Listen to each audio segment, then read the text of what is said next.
একটা সময় হতো আইডিডিএম এবং এনআইডিডিএম, অর্থাৎ insulin dependent diabetes mellitus, non insulin dependent diabetes mellitus. Once upon a time হতো, যেমন টাসিয়ারি যুগ, জুরাসিক যুগ, বিভিন্ন যুগ আছে, ওরকম একটা সময় হতো।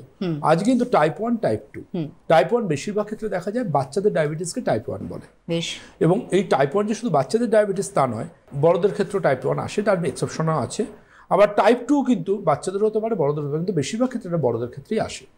তো এই টাইপ 1 আর টাইপ 2 ডায়াবেটিস, এই টাইপ 2 ডায়াবেটিস কিভাবে হয়? আমাদের শরীরে ইনসুলিনের প্রয়োজন। এই ইনসুলিন কি করে আপনাকে বলে রাখি, রাস্তায় বেরোলে দেখেছেন টোটোর লাইন পড়ে, হাঁটাচলা করা যায় না, এত টোটো। সুগার যদি আমরা হই তাহলে ইনসুলিন হচ্ছে অটো বা টোটো। কিভাবে?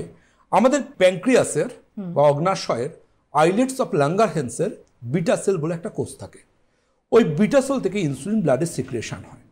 কখন সিক্রিয়েশন হয়? প্রথমত হচ্ছে আমরা যে খাবারটা খাই, যে খাবারটা স্পেসিফিক্যালি বলবো কার্বোহাইড্রেট জাতীয় খাবার। কার্বোহাইড্রেট জাতীয় খাবার কী কী? ভাত, রুটি, ডালিয়া, খিচুড়ি, আলু, বিট, গাজর, মিষ্টি, চিনি, ফ্রুট জুস। তো এই ধরনের যে জিনিসগুলো, এইগুলো কিন্তু খাবার পর এরা কি হয়, ব্লাডে যায়। ব্লাডে যায় কি হিসেবে? এই কার্বোহাইড্রেটটা কিন্তু তখন স্ট্রেট চেঞ্জ হয়ে যায়, তখন আর সেটা কার্বোহাইড্রেট থাকে না, সেটা চেঞ্জ হয়ে যায় গ্লুকোজে, C6H12O6 হয়ে ব্লাডের মধ্যে ওই গ্লুকোজটা বাড়তে থাকে।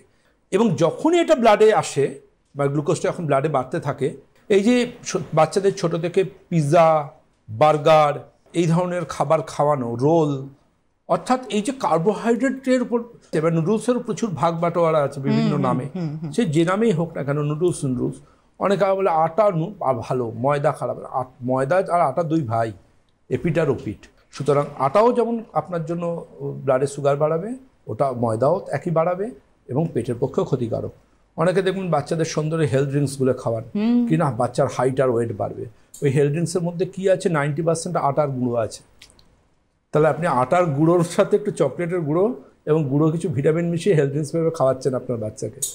তো আলটিমেটলি এতে কী হচ্ছে, আপনার বাচ্চার যদি দেখা যায় যে গ্লুটেন ইনটলারেন্স রয়েছে, দেখবেন যে মায়েরা বাচ্চাদের হেলথ ড্রিঙ্কস খাওয়ান না, সোকল্ড হেলথ ড্রিঙ্কস, সে বাচ্চারা অন্য খাবার খেতে পারে না, খাবার নিয়ে তাদের পেছনে দৌড়তে হয়, তাদের কখনো খিদে পায় না। বেশিরভাগ ক্ষেত্রে তো গ্লুটেন ইনটলারেন্স থাকে, পেটে গিয়ে পেটের অবস্থা এমন করে দেয় ইন্টারনালি, সে বাচ্চা খাবার দেখলে ফোবিয়া করে, খেতেই চায় না।